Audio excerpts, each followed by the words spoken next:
Igitondo cyiza kuri mwese mukomeje kugenda mubana natwe mu makuru yacu ya buri munsi tuba twagiye tubategurira mbahaye ikaze aho muherereye hose ndetse nanabifuriza gukomeza kubana natwe no kugubwa neza mu mirimo yanyu ya buri munsi muba mwazindukiye mu cyumweru cyiza. Rero kuri mwese uyu munsi ni ku itariki ya 19 ukwezi kwa mbere umwaka wa 2020 tukaba tugiye kurebera hamwe amakuru agezweho kuri iyi saha ndetse anakomeje kugenda agarukwaho mu bitangazamakuru byinshi bigiye bitandukanye. Tugiye guhera rero mu gihugu cy'Ubufaransa ngaho agatsiko k'abanyekongo kashatse rero kwigaragambya kuri ambasade y'igihugu cy'u Rwanda, bamwe batabwa muri iyo amakuru dukesha ikinyamakuru Igihe, abo bavuga ko rero ngo abanyekongo batuye mu Bufaransa bagerageje kwigaragambiriza hafi ya ambasade y'u Rwanda mu mujyi wa Paris.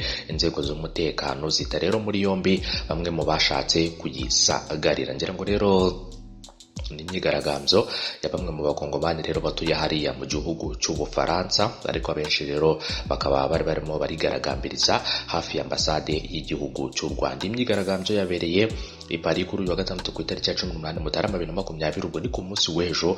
Ikaba yarakozwe n'abanyekongo basaga 30, bakaba rero barahagurutse saa 10 bagera aho bemerewe gukorera rero imyigaragambyo saa 11:45 z'umugoroba. Yakometse cyangwa se imyigaragambyo ikaba yarakomotse ku mvugo yo kwigabanya ndetse no kugabanya uburasirazuba bwa Kongo, cyangwa icyo twita rero balkanisation, iheruka gukorwaho ndetse no kugarukwaho n'abarimu rero, arimo rero uwitwa Archiepiscopi wa Kinshasa Cardinal Fridolin Ambongo ndetse n'uwitwa Adolphe Muzito wabaye Minisitiri w'Intebe wa Repubulika Iharanira Demokarasi ya Kongo, ubu ngubu akaba ari umuvugizi w'ihuriro Lamuka. Cardinal Ambongo mu mpera z'ukwezi gushize yavuze ko rero ubuyobozi bwa Kongo bukwiye kumvisha ibihugu bituranye by'u Rwanda, u Burundi na Uganda guhagarika rero kwinjiza abaturage babyo ku butaka bw'uburasirazuba bwa Repubulika Iharanira Demokarasi ya Kongo, ko hari umugambi wo kwigabanya igice cy'uburasirazuba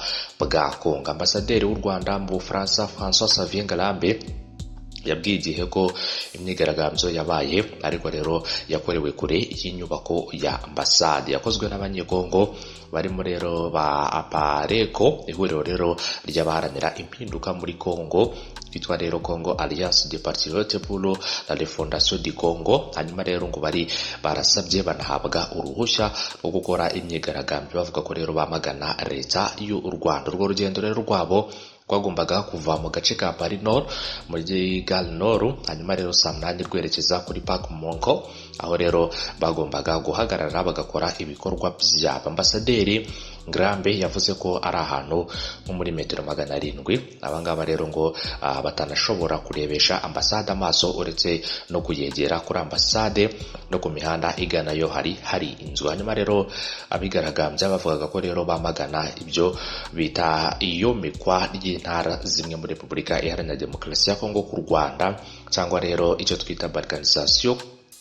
Rero bitwaje amabendera ya Zaire yaje guhinduka Repubulika Iharanira Demokarasi ya Kongo. Amashusho yagiye akwirakwizwa ku mbuga nkoranyambaga agaragaza aba banyekongo bari kwigaragambya, yerekana rero aho bamwe bashatse kurenga aho bemerewe bagana kuri ambasade, polisi irabatangira. Hanyuma rero abaharinze bose bakaba barahise batabwa muri iyo. Ambasaderi Ngarambe yavuze ko imyigaragambyo yamaze iminota igera kuri 15 ndetse nta na kimwe yahungabanyije. Mu Kuboza 2019 Adolphe Muzito wabaye Minisitiri w'Intebe wa Repubulika Iharanira Demokarasi ya Kongo, ubwo bakaba ari umuvugizi w'ihuriro ritavuga rumwe na leta, akaba ari ihuriro ryitwa Lamuka, yabwiye abanyamakuru ko kugira ngo rero igihugu cye gitekane gikwiye gutera u Rwanda ndetse rero kikarwiyomekaho ngo kirangize rero ikibazo kimaze imyaka isaga 20 mu burasirazuba bwa Repubulika Iharanira Demokarasi ya Kongo. Mu magambo yagize ati rero ntabwo dushobora kubona amahoro tudateye u Rwanda,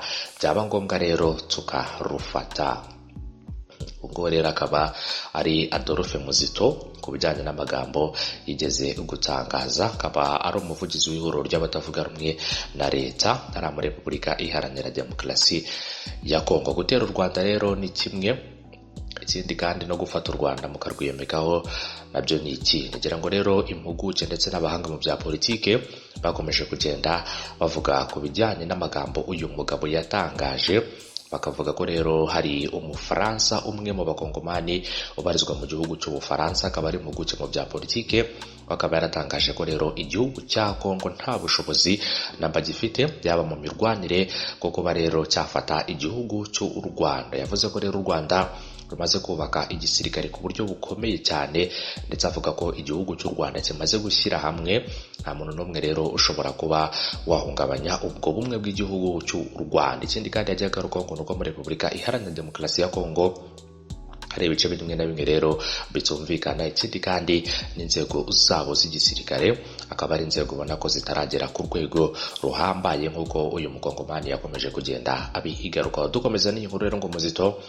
Ikindi kandi yabaye minisitiri w'intebe wa Repubulika hagati ya 2008 ndetse na 2012 muri Repubulika Iharanira Demokarasi ya Kongo, yagiye ku buyobozi bwarambuka ku itariki ya 2 Ukuboza 2019 asimbuye Jean Pierre Bemba. Kuvuga ko rero nta nubwo amaze igihe kinini uyu mugabo, dore ko rero ku itariki ya 2 aribwo yagiye ku uyobozi Ukuboza rero 2019, hanyuma rero muri uku kwezi n'ubundi akaba aribwo yahise atangaza ibyo ngibyo, yagiye ku buyobozi asimbuye Jean Pierre Bemba. Imvugo rero ye yakongeje uburakari mu banyekongo, ndetse bayamaganiye kure ku ikubitiro abayobozi baramuka barimo Jean Pierre Bemba na Moise Katumbi banenze rero ijambo rye bamusaba kwisubiraho. Minisitiri w'ububanyi n'amahanga w'igihugu cy'u Rwanda akaba ari minisitiri mushya Dr Vincent Biruta aheruka kubwira itangazamakuru ko hari abanyapolitike muri Repubulika Iharanira Demokarasi ya Kongo bakeka ko rero bazamamara nibavuga nabi u Rwanda. Yagize ati rero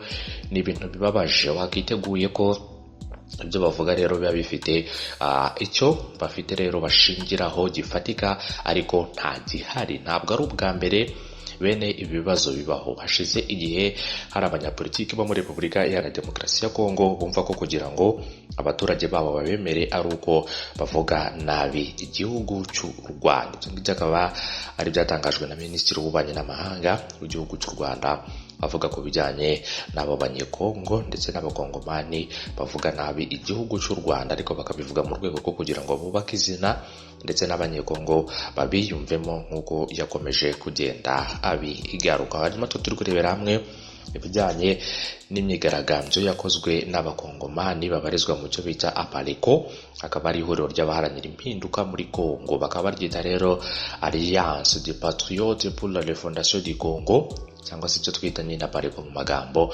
ahinnye. Akaba ari imyigaragambyo yabereye hariya mu gihugu cy'Ubufaransa. Urabona rero ahantu bari bahagaze imbere y'ahitwa Café de Luna hano mu gihugu cy'Ubufaransa mu mujyi w'i Paris.